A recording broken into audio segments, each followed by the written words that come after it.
अस्सलाम वालेकुम वरहमतुल्लाहि वबरकातुहू। आप देख रहे हैं टॉप 10 विद GNM और मैं हूं गुलाम नबी मदनी। दुनिया भर से आज की 10 बड़ी और इंतहाई अहम खबरें जिन पर आज हम बात कर रहे हैं। नाज़रीन किराम, आज 29 जुलाई 2020 है और आज दिन है बुध का। ये टॉप 10 विद GNM का शाम का बुलेटिन है। खबरों का सिलसिला शुरू कर लेते हैं। जो आज की पहली बड़ी खबर है ये पाकिस्तान से है। नाज़रीन किराम, अफगानिस्तान से मुत्तसिला सरहदी इलाके बाजोड़ में अफगान सरजमीन से पाकिस्तान के फौज की चेक पोस्ट पर हमला किया गया है, जिसके नतीजे में एक जवान शहीद हो गया है और 2 जवानों के जख्मी होने की इतलात भी मौसूल हो रही हैं।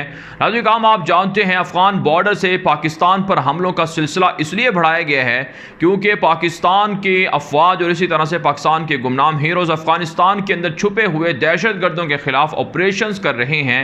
भारत के खुफिया इदारे रॉ के दहशत गर्दों का और उनके ठिकानों का और उसी तरह से उनके तरबियत याफ्ता दहशत गर्दों BLA या इसी तरह से जो दीगर शिद्दत पसंद तंजीमें हैं उनका खात्मा किया जा रहा है। इसी वजह से अफवाज पाकिस्तान पर हमलों में इजाफा भी हुआ है। अब जो ताज़ा खबर सामने आई है इसमें एक पाकिस्तान के जवान शहीद हुए हैं। नाज़रीन किराम, एक ऐसे मौके पर फायरिंग का वाक़या पेश आया है जब एक ज़ख्मी अफगान फौजी को पाकिस्तान के हस्पताल में इलाज की सहूलत दी गई और उसे फिर वापस अफगान फौज के हवाले किया गया। अब उसके चंद घंटे बाद पाकिस्तान की फौज पर हमले करने का मतलब यह है कि मोदी और इसी तरह से कठपुतली काबुल इंतजामिया जानबूझकर पाकिस्तान के साथ हालात ख़राब करवाना चाहती है। इससे पहले 17 जुलाई को भी पाकिस्तान की आबादी पर फायरिंग की गई थी अफगानिस्तान की सरजमीन से, जिसमें 3 शहरी शहीद और 7 जख्मी हुए थे।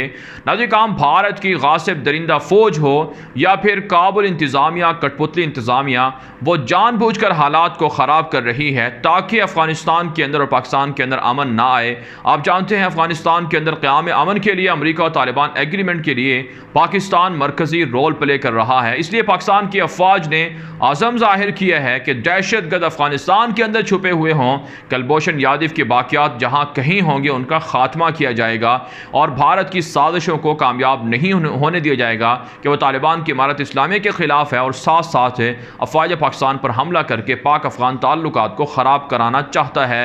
आगे बढ़े नाज़रीन किराम, जो आज की दूसरी बड़ी खबर है नाज़रीन किराम भारत से है। भारत के अंदर बिल आखिर 5 राफेल तैयारे 7000 किलोमीटर का सफ़र तय करके अम्बाला एयरबेस पर पहुंच चुके हैं और भारतीय वज़ीर दिफा राजनाथ सिंह ने आज इन तैयारों की वसूली के बाद एक मरतबा फिर पाकिस्तान और चाइना को धमकी दी है कि जो हमें डरा रहे थे, धमका रहे थे, अब हमारे पास तैयारे राफेल आ चुके हैं, अब उन्हें हमें नहीं डराना चाहिए और ख़ुद उन्हें भारत से, इंडिया से डरना चाहिए।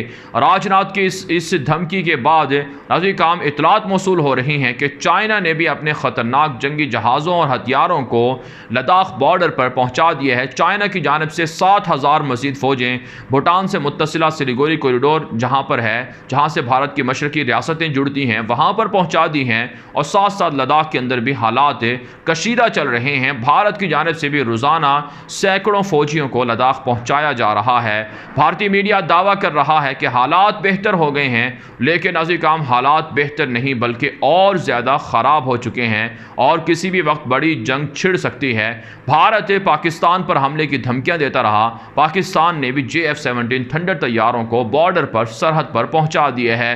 भारत नाज़रीन किराम एक बड़ी जंग की तैयारी जारी है और ये जंग किसी भी वक्त भड़क सकती है। आगे बढ़ते हैं नाज़रीन किराम, जो आज की तीसरी बड़ी खबर है ये मकबूजा कश्मीर से है। नाज़रीन किराम, मकबूजा कश्मीर के अंदर भारत की दरिंदगी और जारियत जारी है। आज मज़ीद 3 कश्मीरी नौजवानों को गिरफ्तार कर लिया गया है। रवा माह अब तक 40 से ज़ायद कश्मीरियों को गिरफ्तार किया जा चुका है और 30 से ज़ायद कश्मीरियों को शहीद किया जा चुका है। इसके अलावा नाज़रीन किराम इतलात मौसूल हो रही हैं कि मकबूजा कश्मीर के अंदर भारत की दरिंदा गासिब फ़ौज कश्मीरियों की ज़मीन पर कब्ज़ा भी कर रही है।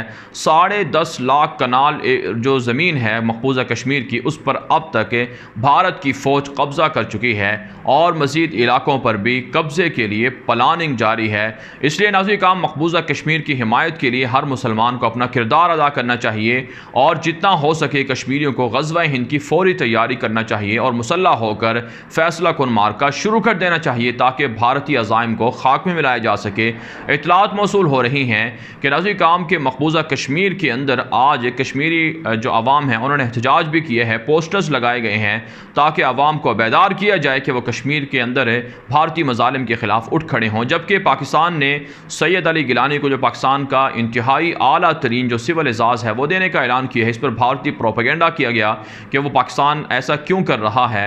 पाकिस्तान ने भारत के इस प्रोपेगेंडे को मुस्तरद किया है और कहा है कि हर सैयद अली गिलानी पाकिस्तान के लिए हर कश्मीरी या हर जो कश्मीर की आज़ादी के लिए काम कर रहा है वो सैयद अली गिलानी है और पाकिस्तान के तमाम इनामात उन सब के लिए हैं। आगे बढ़े थे काम जो आज की चौथी बड़ी खबर है ये भी भारत से है। भारत के अंदर राम मंदिर का इफ्तिताह 5 अगस्त को किया जा रहा है। इस पर बदशगुनी का इजहार किया गया है पंडितों की जानिब से और भारत के जो आला तरीन पंडित हैं हिंदू, उन्होंने कहा है मोदी हुकूमत को कि 5 अगस्त की तारीख ये भारत के लिए और राम मंदिर के लिए बदशगुन है और एक ऐसे मौके पर जब कश्मीर के अंदर मखसूस हैसियत का कानून लाया गया था 5 अगस्त को, उसी दिन और उसी तारीख को राम मंदिर का इफ्तिताह करना यह अच्छा नहीं है। राम मंदिर पर हमले हो सकते हैं, उसे गिराया जा सकता है। हिंदू पंडितों ने मोदी हुकूमत की मुखालफत कर दी है। इसके अलावा नज़ीर काम एक रिपोर्ट मौसूल हो रही है कि राम मंदिर के नीचे तकरीबन हज़ारों फिट नीचे ज़मीन के अंदर टाइम कैप्सूल रखा जा रहा है। टाइम कैप्सूल दरअसल इसलिए रखा जाता है ताकि जो आने वाला ज़माना होता है, यानी मिसाल के तौर पर आज अगर 2020 है तो आने वाले तकरीबन 100 साल के बाद की जो नस्ल है उसके लिए कोई पैगामात पहुँचाने हो या तारीख़ पहुँचानी हो तो उसके लिए नाज़रीन किराम एक मखसूस आले के अंदर कुछ ताक़ीकी चीज़ें या आज के दौर के हालात को हवाले से तारीख़ वगैरह को लिख कर दबा दिया जाता है। इस हवाले से नाज़रीन किराम इतलात मौसूल हो रही हैं कि राम मंदिर के नीचे भी हज़ारों फिट टाइम कैप्सूल के अंदर राम मंदिर की तारीख़ को और मौजूदा जो अब वहाँ पर हालात चल रहे हैं, बाबरी मस्जिद को गिराकर किस तरह से हिंदुओं ने इस केस को जीता या अदालत के ज़रिए से फ़ैसला करवाया और कैसे वहाँ पर राम का मंदिर तामीर किया जा रहा है, इस हवाले से मुकम्मल तफसीलात को दबाने का फ़ैसला किया गया है और टाइम कैप्सूल राम मंदिर के नीचे रखा जा रहा है ताकि आने वाले नस्लों को यह बताया जा सके कि ये जो राम मंदिर है, ये बाबरी मस्जिद की जगह जो बना है ये बिल्कुल ठीक है, आइंदा कभी तनाज़ा हो तो इस टाइम कैप्सूल से मदद ली जा सके। इस पर हिंदू तो मुश्ताइल हैं, लेकिन नाज़रीन किराम जो भारत के अंदर दुनिया भर के अंदर बसने वाले मुसलमान हैं वो भी ये बावर करा रहे हैं दुश्मनों को और हिंदुओं को और बिलखुसूस मोदी की दहशतगर्द हुकूमत को कि जितना चाहे मर्जी टाइम कैप्सूल इसके नीचे दबा लिए जाएँ। ये एक मुतनाज़ जगह है और इस जगह पर बाबरी मस्जिद ही का हक है और एक दिन ज़रूर इंशाअल्लाह यहाँ बाबरी मस्जिद बनेगी और राम मंदिर को गिरा दिया जाएगा और इसका कोई मुस्तक़बिल नहीं है। इसलिए हिंदू अब डरे हुए हैं और सहमे हुए हैं और मोदी की हुकूमत जानबूझकर वहाँ टाइम कैप्सूल वगैरह दबा रही है। आगे बढ़ लेते हैं जी काम जो आज की 5वीं बड़ी खबर है ये अफ़गानिस्तान से है। अफ़गानिस्तान के अंदर तालिबान की जानिब से 3 रोज़ा जंगबंदी का ऐलान किया गया है। इस पर अमरीका के सदर के मुशीर सलम खलीलज़ाद और दीगर जो अमरीकी अफवाज के ज़िम्मेदारान हैं उन्होंने इस जंगबंदी का खैर मकदम किया है और ईद उल अज़हा पर तालिबान को और इसी तरह से जो अफ़गान अवाम हैं उनको मुबारकबाद दी गई है और कहा है कि उन्हें उम्मीद है कि बहुत जल्द ये जंग हमेशा के लिए ख़त्म हो जाएगी। आप जानते हैं ज़ल्म खलीलज़ाद इस वक्त अफ़गानिस्तान, तालिबान और इसी तरह से मुख्तलिफ़ मुल्कों के दौरे पर हैं ताकि इंटर अफ़गान मुज़ाकरात का राउंड शुरू करवाया जा सके और जल्द से जल्द अमन एग्रीमेंट को आगे पहुँचा कर बिलखुसूस जो जंग है अमरीका की इसे ख़त्म किया जा सके। नाज़रीन काम ताज़ा तरीन इतलात मौसूल हो रही हैं कि सुबह फ़राह के अंदर काबुल इंतज़ामिया ने 17 तालिबान के कमांडरों को, जंगजुओं को शहीद करने का दावा किया है, जिसे तालिबान ने मुस्तरद कर दिया है। तालिबान का दावा है, मुख्तलिफ ज़राया अबलाग पर यह खबर गर्दिश कर रही है कि तालिबान की मुख्तलिफ कार्रवाइयों के अंदर आज तकरीबन 23 के करीब काबुल इंतज़ामिया के फ़ौजी मारे गए हैं, जबकि दर्जनों काबुल इंतज़ामिया के फ़ौजी तालिबान के सामने सरेंडर भी हुए हैं। इसके अलावा नज़ीर काम इतलात मौसूल हो रही हैं कि आने वाले दिनों में काबुल इंतज़ामिया जानबूझकर तालिबान के साथ हमले करके जंग को मज़ीद भड़काना चाहती है और ईद उल अज़हा पर भी काबुल इंतज़ामिया की जानिब से कोई ऐसा मामला हो सकता है जो जंग बंदी माहिदे की खिलाफ वर्जी होगा। जबकि नाज़रीन काम तालिबान के अमीर और तालिबान के ज़राए बता रहे हैं कि उन्होंने अफ़गानिस्तान के अंदर शरई इस्लामी हुकूमत का निफाज का ऐलान कर दिया है और आवाम को अपील की है कि वो तालिबान के साथ ताउन करें और उनके मातहत आ जाएँ और जितने इलाकों पर उनका कंट्रोल है वहाँ से दुश्मनों को भगाने में तालिबान की मदद करें। आगे बढ़े नाज़रीन काम जो आज की 6ठी बड़ी खबर है ये तुर्की से है। नाज़रीन काम तुर्की के सदर रजब तैयब एर्दोगान ने एक मरतबा फिर मुसलमानों को ईद उल अज़हा की मुबारकबाद दी है और कहा है कि ईद उल अज़हा इस मरतबा आया सोफिया की खुशियों के साथ आ रही है कि किस तरह से आया सोफिया को मस्जिद की हैसियत से बहाल किया गया। उम्मत मुस्लिमा के लिए ये नेक शगुन है और इंशाअल्लाह बाकी मसाजिद को भी इसी तरह से आज़ाद करवाया जाएगा। नाज़रीन काम इतलात मौसूल हो रही हैं कि तुर्की यूरोप के अंदर जो मसाजिद हैं उनकी बहाली के लिए कोशा हैं और तुर्की के अंदर मौजूद कदीम मस्जिदों की तरमीम की जा रही है, तज़यीन की जा रही है, और साथ साथ स्पेन के अंदर और इसी तरह से दीगर यूनान वगैरह के अंदर जो मस्जिदें हैं उनकी बहाली के लिए भी तुर्क हुकूमत ने राबते शुरू कर दिए हैं। स्पेन की एक वज़ीर ने दौरा किया था तुर्की का और उनसे बातचीत की गई है कि कुर्तबा मस्जिद की बहाली के लिए जो मुसलमानों की तारीख़ है उसके लिए स्पेन किरदार अदा करे और तुर्की और स्पेन के ताल्लुकात बेहतर हो सकते हैं जब वहाँ के मुसलमानों की मसाजिद को बहाल किया जाएगा। नाज़रीन काम आप जानते हैं यूनान और यूरोप के साथ तुर्की का झगड़ा बढ़ता जा रहा है और यूरोप को तैयब उर्दगान ने मुज़ाकरात का कहा है कि हम मुज़ाकरात करना चाहते हैं, जो आपके चर्च हैं उन्हें बहाल कर दिया जाएगा लेकिन मुसलमानों की तारीख़ को मिटाने नहीं दिया जाएगा और मुसलमान अपनी अज़ान पर, कलमे पर और इसी तरह से जो अपने वतन है, आज़ादी है, उस पर बिलखुसूस तुर्क कौम इस पर कोई समझौता नहीं करेंगे। अभी काम इतलात मौसूल हो रही हैं कि तुर्की के ख़िलाफ़ माशी पाबंदियाँ लगाने का जो मनसूबा था यूरोप का वो नाकाम हो चुका है और यूरोप के कुछ ममालिक तुर्की के साथ राबते ख़ुद बढ़ा रहे हैं। उन्हें पता है कि 2023 का तुर्की बहुत पावरफुल, ताकतवर होगा। अगर उन्होंने इनके खिलाफ कोई पाबंदियाँ लगाई तो इसका नुकसान खुद उन्हीं को होगा। इसके अलावा इतलात मौसूल हो रही हैं कि शाम के अंदर, लीबिया के अंदर भी तुर्क फ़ौजों के ऑपरेशन कामयाबी से जारी हैं और आज़रबाईजान की मदद के लिए भी आर्मीनिया की फ़ौजों के खिलाफ तुर्क फ़ौजें पहुँच चुकी हैं।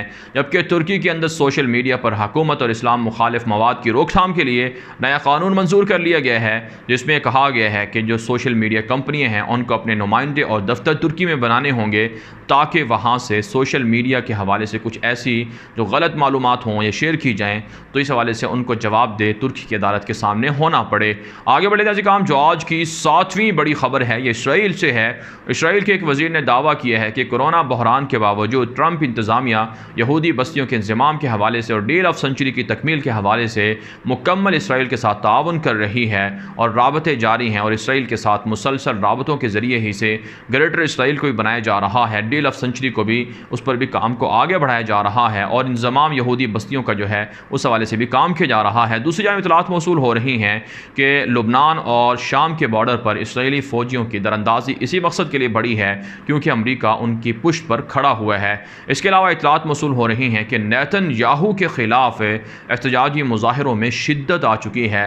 अब नाज़रीन किराम नेतन्याहू के ख़िलाफ़ जो मुज़ाहिरीन हैं उन पर हमले भी होना शुरू हो चुके हैं और वहाँ की पुलिस ये दावा कर रही है कि ये हमले कुछ ऐसे लोग कर रहे हैं, ऐसे अनासर कर रहे हैं जो एक तरह से बदअमनी को इसराइल के अंदर या खून खराबे को हवा देना चाहते हैं।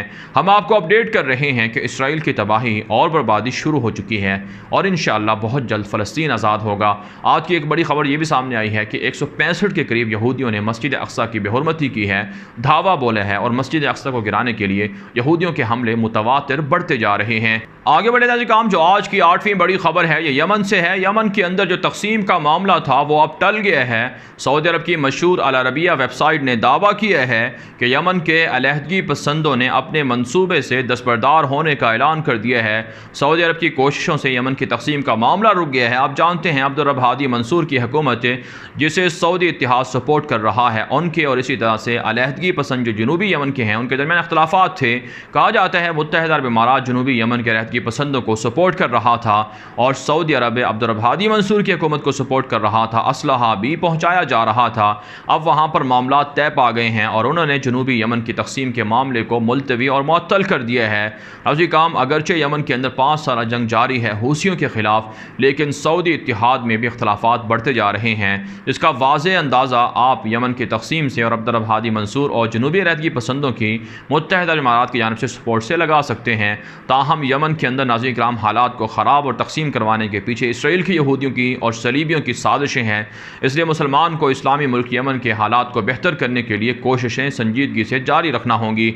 आगे बढ़े जैसे काम जो आज की 9वीं बड़ी खबर है ये अमरीका और सऊदी अरब के ताल्लुकात के हवाले से है। अमरीका के अंदर पहली मरतबा किसी भी अमरीकी अदालत के अंदर 3 सऊदी शहरियों पर जासूसी और इसी तरह से बदउनवानी या बददियानती के तहत मुकदमात को दायर कर दिया गया है। इतलात मौसूल हो रही हैं कि सऊदी शहरी सोशल मीडिया पर सऊदी हुकूमत मुखालिफ जो मुखालफिन थे उनकी मालूमात को चुरा कर उनकी जासूसी कर रहे थे और उन्हें ब्लैकमेल कर रहे थे, और इसी तरह से वो दीगर बदउनवानी में और इसी तरह से अपनी मालूमात छुपाने में भी मुलव्वस थे। लिहाजा उन पर मुकदमा दायर करके अदालत उन्हें गिरफ़्तार करे, उन पर पाबंदियाँ लगाई जाएँ। आज काम आप जानते हैं सऊदी अरब के अंदर सोशल मीडिया और दीगर मीडिया पर आज़ादाना या आज़ादी इजहार राय की इतनी आज़ादी नहीं है जितनी दीगर ममालिक के अंदर है। इसलिए सऊदी अरब के अंदर मुखालिफिन की आवाज़ों को या आज़ादी इजहार राय को अमूमन दबाया जाता है और मुखालिफिन की जासूसी करवाई भी जाती है। लेते हैं नाज़रीन काम जो आज की 10वीं बड़ी खबर है, ये नाज़रीन काम यूरोपीय यूनियन और हांगकॉन्ग के ताल्लुकात के हवाले से है। नाज़रीन काम जब से हांगकॉन्ग के अंदर नए कवानीन को चीन की हुकूमत ने मंजूर किए हैं, तब से मगरबी ममालिक चीन के ख़िलाफ़ और हांगकॉन्ग के ख़िलाफ़ पाबंदियाँ लगा रहे हैं। ताज़ा इतलात मौसूल हो रही हैं कि हांगकॉन्ग के साथ यूरोपीय यूनियन के जो माहिदे थे उन्हें मनसूख कर दिया गया है। यूरोपीय यूनियन अब हांगकॉन्ग से अशिया को नहीं मंगवा सकेंगे और ना ही यूरोपीय यूनियन से कोई टेक्नोलॉजी या दीगर चीज़ें हांगकॉन्ग को फ़रोख्त की जाएंगी, और जो सिक्योरिटी का मामला था या सिक्योरिटी का माहिदा था उसे भी मनसूख कर दिया गया है। इससे पहले बरतानिया, कनाडा और इसी तरह से अमेरिका वगैरह ने, ऑस्ट्रेलिया और न्यूजीलैंड ने हांगकॉन्ग के हवाले से इस तरह की पाबंदियाँ लगाई थी। चीन ने कहा है कि यूरोपीय यूनियन का ये फैसला गलत है और वो हांगकॉन्ग के हवाले से अंदरूनी मामलात में दखल अंदाजी नहीं कर सकता है। जबकि नाज़रीन काम इत्तलात मौसूल हो रही हैं कि अमेरिका के अंदर दुनिया भर की जो मशहूर कंपनियां हैं 4, उनको अमेरिका की कांग्रेस की आला तरीन अदालत के अंदर आज कमेटी के सामने तलब किया गया है और उन पर इल्ज़ाम है कि वह अपनी छोटी कंपनियों को जानबूझकर उनको नुकसान पहुंचाने में मसरूफ़ हैं। एप्पल कंपनी है, अमेज़ॉन है, गूगल है और इसी तरह से फेसबुक है। इन पर इल्ज़ाम है कि ये सार्फिन के मालूमात को चुराते हैं और जानबूझकर दीगर जो छोटी कंपनियाँ हैं उन पर हावी होने की कोशिश करते हैं। बारह नाज़रीन काम दुनिया भर से थी आज की 10 बड़ी खबरें। इन खबरों के हवाले से आपकी क्या राय है, अपनी राय कॉमेंट के जरिए से ज़रूर हम तक पहुँचाएँ। मज़ीद खबरों के लिए आप हमारे ट्विटर अकाउंट्स दुनिया मेरे आगे और गुलाम नबी मदनी फॉलो कर सकते हैं। आज के लिए इतना ही, इजाज़त दीजिए। अल्लाह हाफ़िज़।